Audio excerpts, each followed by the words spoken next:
Aux États-Unis, les parkings sont devenus des quartiers. Plus de 200 000 personnes vivent désormais dans leur voiture et leur camping-car, non par aventure, mais par nécessité. Des enseignants, des infirmières, des familles, dormant derrière des vitres embuées, à un remorquage de tout perdre. Ce n'est pas la vie en van, c'est le système de logement caché que l'Amérique a construit en silence. Ce qui se passe ici n'est pas un dysfonctionnement du système, c'est le système lui-même. Et ce que personne n'ose admettre, vous n'êtes qu'à quelques salaires de les rejoindre. Alors, que se passe-t-il quand il n'y a plus d'échappatoire? Les coulisses des filtres Instagram. Soyons parfaitement clairs sur le sujet, car il ne s'agit pas d'une simple question de sémantique. C'est le décalage entre la politique et la réalité. Le terme « sans-abri en véhicule » désigne les personnes qui ont perdu leur logement et utilisent leur véhicule comme principal abri, faute d'autres solutions. Il ne s'agit pas de retraités parcourant Yellowstone en camping-car de luxe de 12 mètres. Il ne s'agit pas de télétravailleurs partageant leur liberté sur les réseaux sociaux. Il s'agit de personnes qui ont perdu leur appartement et vivent désormais dans des Chevrolet Astro de 1998, pare-brise fissuré et immatriculation périmée. Le ministère du Logement et du Développement urbain les classe comme sans-abri. Mais cette étiquette administrative masque une réalité dramatique. Ces personnes dorment dans leur véhicule, non pas par manque de logements au sens strict, mais parce que le loyer est devenu mathématiquement impossible à payer pour quiconque gagne moins de 70 ou 80 000 $ par an dans les grandes métropoles. Et c'est le cas de la plupart des gens. L'armée invisible. La géographie de cette crise est éloquente. À San Francisco, les personnes vivant dans leur véhicule représentent désormais près de 40% de la population sans-abri de la ville. Promenez-vous la nuit dans les quartiers industriels et vous verrez des camping-cars garés pare-choc contre pare-choc sur des pâtés de maisons entiers. À Seattle, la situation est encore plus frappante.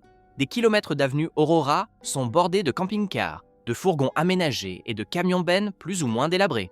Certains sont là depuis des mois, d'autres depuis des années. À Las Vegas, des familles dorment sur les parkings des casinos où la température à l'intérieur de ces véhicules métalliques dépasse régulièrement les 50 degrés Celsius en été. À Phoenix, à Denver, à Austin, à Portland et de plus en plus à Philadelphie et dans les petites agglomérations du Texas, le même scénario se répète. Mais voici ce que la plupart des gens ignorent, car les personnes vivant dans leur véhicule sont passées maîtres dans l'art de se faire oublier. La majorité d'entre elles travaillent. Elles ont un emploi. Elles travaillent dans le commerce, la restauration, la santé, le bâtiment, l'éducation. Elles prennent une douche dans des salles de sport ouvertes 24h/24 ou des aires de repos pour routiers. Elles rechargent leur téléphone dans les bibliothèques. Elles scolarisent leurs enfants sans que personne ne sache qu'elles sont sans domicile fixe. Une institutrice de CE1 dort dans sa Honda CR-V sur le parking de l'école avant sa prise de service du matin. Un cuisinier vivant dans un fourgon aménagé arrive au travail à 5 heures du matin avec une odeur de savon de salle de sport. Une infirmière urgentiste, après 3 gardes de 12 heures, rentre chez elle dans son RVE de 7 mètres, garé sous un pont, caché derrière une benne à ordures d'un centre commercial. Quand les calculs cessent de fonctionner? Comment une personne ayant un emploi à temps plein peut-elle se retrouver à dormir dans sa voiture? Ce n'est pas par manque d'ambition ou par mauvais choix. C'est parce que les fondements économiques de la vie américaine se sont effondrés et personne ne parle de la rapidité avec laquelle ces fissures se propagent. Analysons les chiffres ensemble, car c'est là que la théorie se confronte à la réalité. En 2024, le loyer médian d'un appartement d'une chambre à Los Angeles était de 2 300 $ par mois. Les conseillers financiers et les organismes de logement s'accordent à dire que, pour éviter une surcharge locative, c'est-à-dire consacrer plus de 30% de ses revenus au logement, il faut gagner environ 3 fois le montant du loyer mensuel par an. Autrement dit, pour se loger dans cet appartement à Los Angeles sans difficulté financière, il faudrait gagner 76 600 $ par an. Or, regardons la réalité. Le revenu médian des ménages dans le comté de Los Angeles est de 70 100 $. Vous voyez le problème? Mais la situation s'aggrave lorsqu'on examine le cas des travailleurs individuels. Une personne seule travaillant à temps plein à 18 $ de l'heure, un salaire supérieur au salaire minimum fédéral et californien, perçoit environ 2 500 $ par mois après impôts, assurances et cotisations. Si elle paie 2 300 $ de loyer, il ne lui reste que 200 $ pour se nourrir, se déplacer, payer ses factures, eau, électricité, gaz, son forfait téléphonique, ses frais médicaux et toutes les autres dépenses nécessaires pour vivre et travailler. Une dépense imprévue, une réparation de voiture, une facture médicale, une réduction du temps de travail, une augmentation de loyer, et tout bascule. Et c'est un phénomène constant. Ces histoires ne s'arrêtent pas aux portes de la rue, et la vérité non plus. Abonnez-vous, car ce que vous allez voir pourrait arriver dans votre ville, à quelqu'un que vous connaissez, voire à vous-même. Le piège à l'expulsion. Quand on ne peut plus payer son loyer, l'expulsion s'ensuit. Et voici le piège que la plupart des gens ignorent. Une expulsion, ce n'est pas seulement perdre son logement actuel, c'est perdre l'accès à tout logement futur. Les propriétaires vérifient les antécédents des locataires. Une expulsion inscrite à votre dossier signifie un refus automatique. Peu importe que vous ayez un emploi ou des références. L'algorithme vous rejette avant même qu'un être humain ne voie votre dossier. Votre code de crédit chute. Les dépôts de garantie que vous pouviez péniblement réunir sont désormais 2 ou 3 fois plus élevés. La porte du logement locatif traditionnel se ferme brutalement et il n'y a pas de solution. Mais il vous faut toujours un toit. Il vous faut toujours une adresse pour votre employeur. Il vous faut toujours un endroit où dormir. Alors vous commencez à chercher des solutions de rechange. Et l'option la moins chère est une RV d'occasion. Vous en trouvez une sur Craigslist pour 3 000 $. Elle a 25 ans. Le moteur peut probablement encore parcourir 50 000 km. Si vous avez de la chance, le toit fuit. Le réfrigérateur ne fonctionne pas. Mais il y a un lit, et elle est à vous. Et personne ne peut vous en expulser. Sauf que si, de la manière dont vous allez bientôt le découvrir. La géographie du rejet. Vous possédez désormais une voiture, mais vous allez vite comprendre que posséder une voiture ne signifie pas forcément avoir un endroit où la garer. Aux États-Unis, de nombreuses villes ont mis en place ce qu'on appelle pudiquement la règle des 10 ans, un outil parmi les plus efficaces jamais conçu pour criminaliser la pauvreté. Voici comment ça fonctionne. Si votre camping-car a plus de 10 ans, il vous est interdit de le stationner sur la voie publique dans les quartiers résidentiels, quel que soit son état. Cette règle est censée prévenir la dégradation des quartiers et préserver leur esthétique, mais sa véritable fonction est de filtrer les populations. Car voici la réalité. Si vous vivez dans un camping-car par nécessité économique, vous n'avez pas les moyens d'en acheter un neuf. Vous conduisez un vieux camping-car de 1997 ou un Fleetwood de 2003 rafistolé avec du ruban adhésif et le désespoir. La règle des 10 ans n'empêche pas la dégradation des quartiers. Elle exclut les personnes à faible revenu. Alors, où aller? Examinons vos options et voyons-les s'évaporer une à une. Les parcs d'État semblent prometteurs jusqu'à ce qu'on lise les petites lignes. La durée maximale de séjour est généralement de 7 à 14 jours consécutifs, et il est impossible de retourner dans le même parc pendant 14 jours après l'avoir quitté. Même si vous pouviez gérer cette rotation indéfiniment, le coût est prohibitif. Le camping dans les parcs d'État coûte entre 30 et 70 $ par nuit, selon l'emplacement et la saison. Cela représente entre 900 et 2100 $ par mois, ce qui dépasse vos moyens. De plus, la plupart des parcs d'État appliquent la règle des 10 ans avec plus de rigueur que les villes. Les campings privés sont encore pires. Les plus agréables, avec piscine, activités et installations propres, facturent entre 50 et 120 $ la nuit. Ils exigent un séjour minimum d'1 mois. Ils vérifient la solvabilité. Ils demandent une inscription, une assurance et une preuve de revenu. Et ils appliquent rigoureusement la règle des 10 ans. Vous n'y avez pas droit. Vous ne l'avez jamais eu. Là où les parkings deviennent un foyer, on se retrouve donc par défaut dans les zones grises. Les parkings de Walmart sont devenus des abris informels pour des milliers de personnes vivant dans leur voiture, car le fondateur de l'entreprise croyait en l'importance d'offrir le stationnement gratuit de nuit aux voyageurs. Mais face à l'aggravation de la crise des sans-abri, de plus en plus de sites affichent des panneaux d'interdiction de stationnement nocturne suite aux plaintes des riverains et aux pressions municipales. Planet Fitness et les chaînes de salles de sport ouvertes 24h/24 constituent l'autre bouée de sauvetage. Un abonnement à 10 $ par mois donne accès aux douches, aux toilettes et à un parking légal.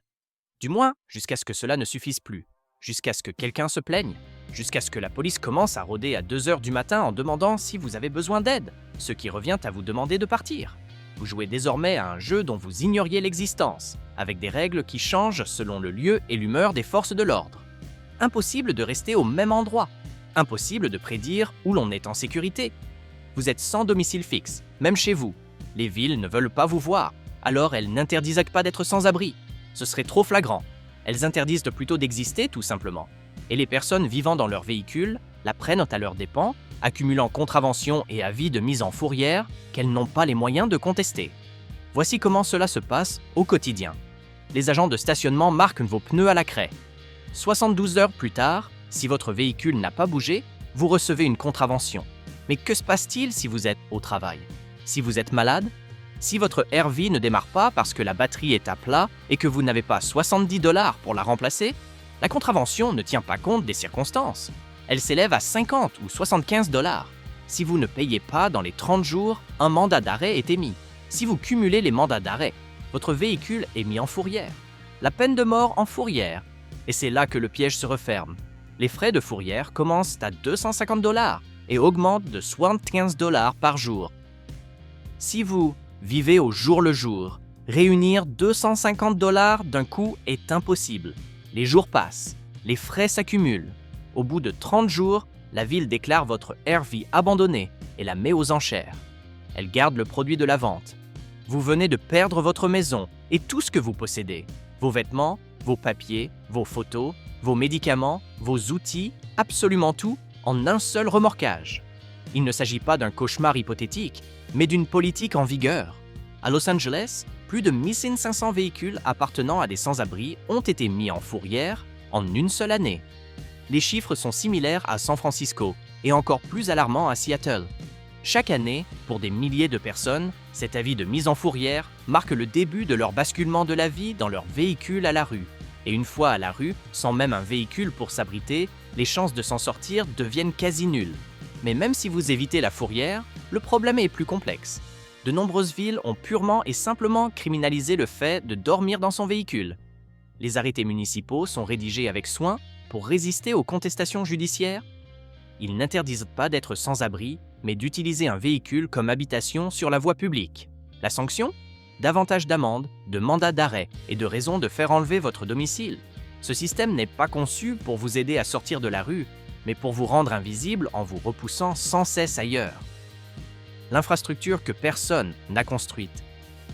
Voici une question que personne ne se pose. Qu'advient-il de vos besoins humains fondamentaux lorsque vous vivez dans un véhicule ?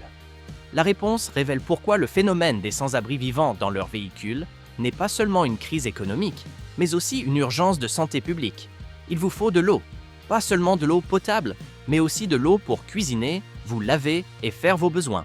Votre camping-car a peut-être un réservoir d'eau propre, mais il ne contient qu'une trentaine de gallons, au mieux. C'est suffisant pour 3 jours en économisant ? Où faire le plein ? Les bornes fontaines publiques sont rares et souvent fermées. Les stations-service vous refuseront l'accès.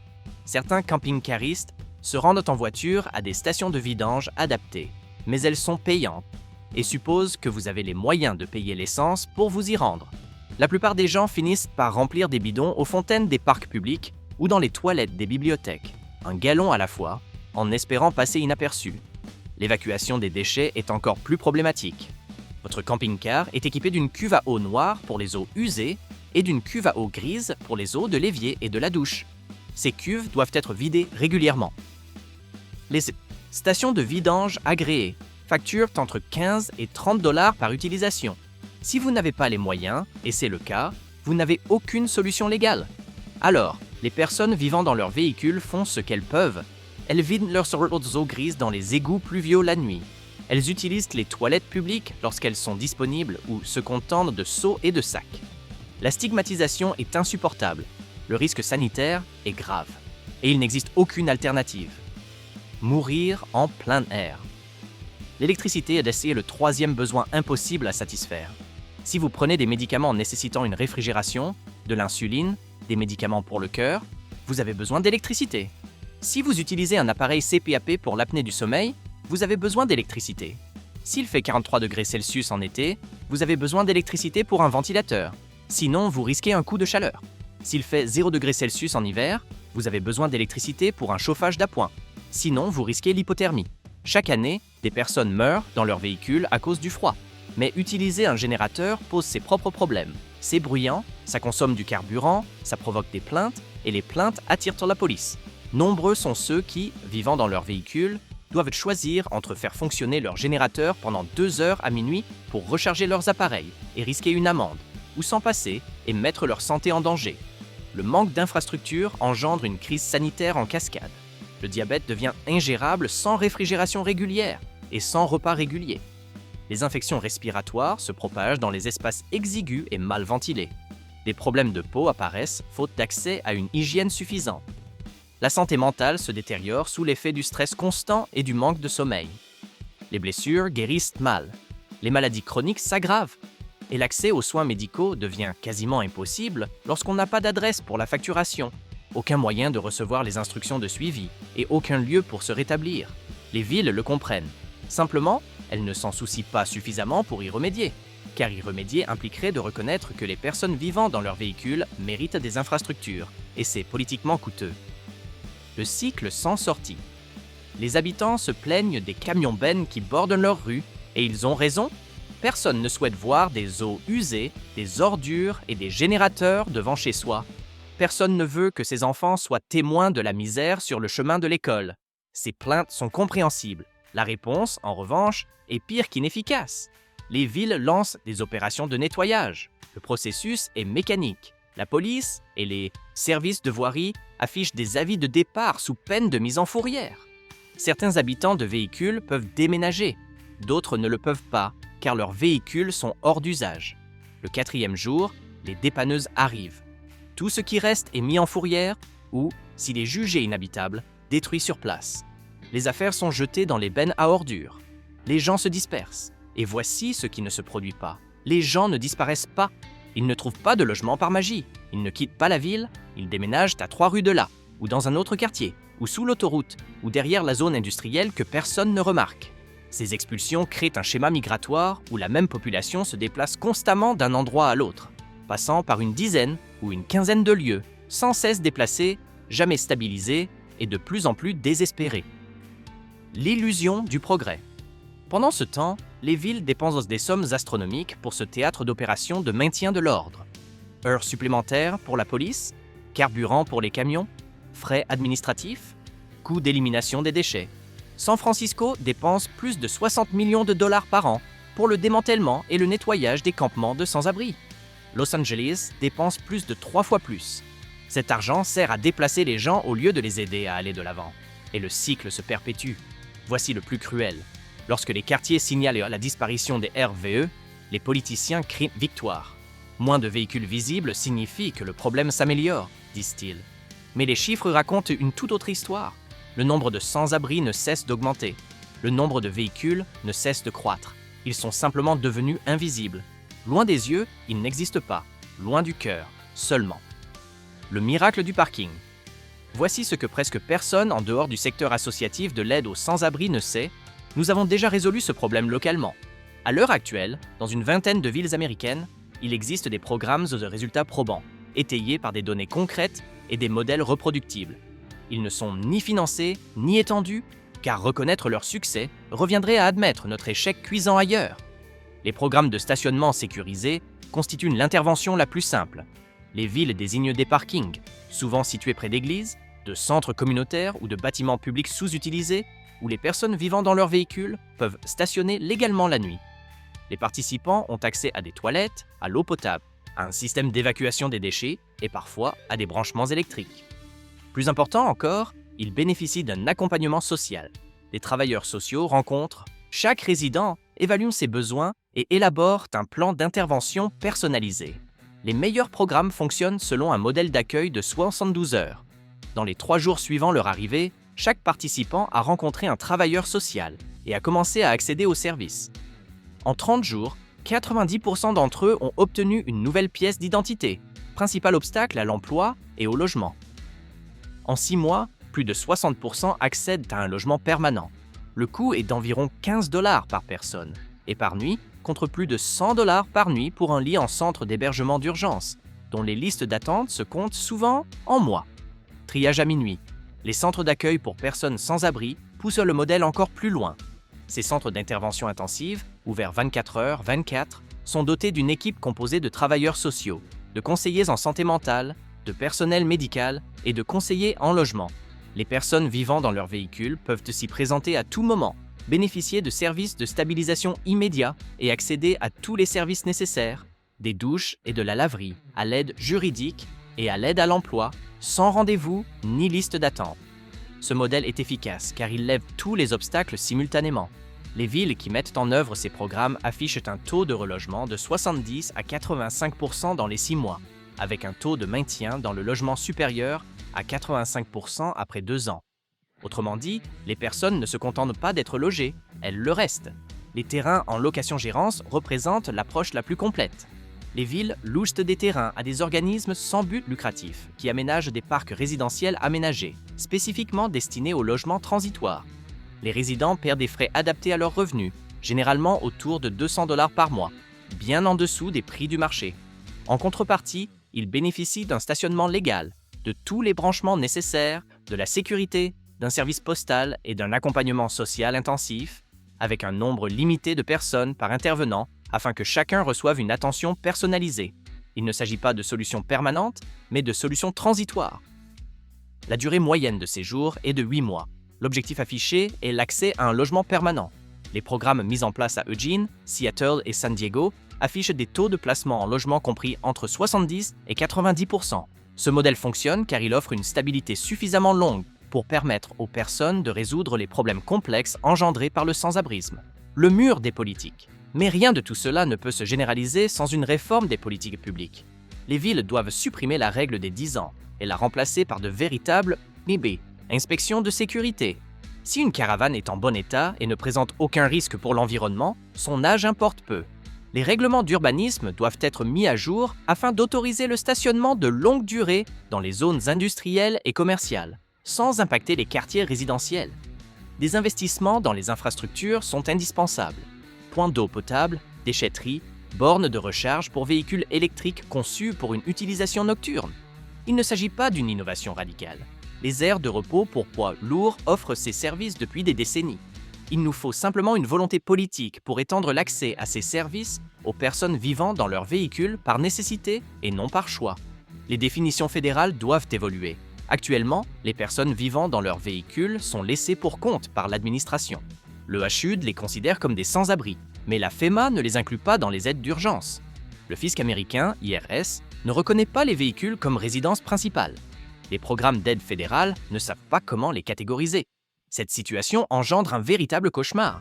Des personnes se retrouvent exclues de tous les dispositifs de protection sociale, faute de correspondre aux critères. Une reconnaissance fédérale permettrait de débloquer des financements, de clarifier les droits et d'imposer une coordination entre les agences qui, pour l'instant, s'ignorent. Le plan existe. Les données prouvent son efficacité. Ce qui manque, c'est le courage politique de le mettre en œuvre à grande échelle. Pour boucler la boucle, plus de 200 000 Américains dorment aujourd'hui dans leurs véhicules, car les loyers ont augmenté plus vite que les salaires et le système n'est plus viable. Les enseignants, les infirmières et les ouvriers du bâtiment ont tout fait correctement, jusqu'à ce que le système les abandonne. Si vous croyez au changement, abonnez-vous et partagez cet article. La prise de conscience est le premier pas vers l'action.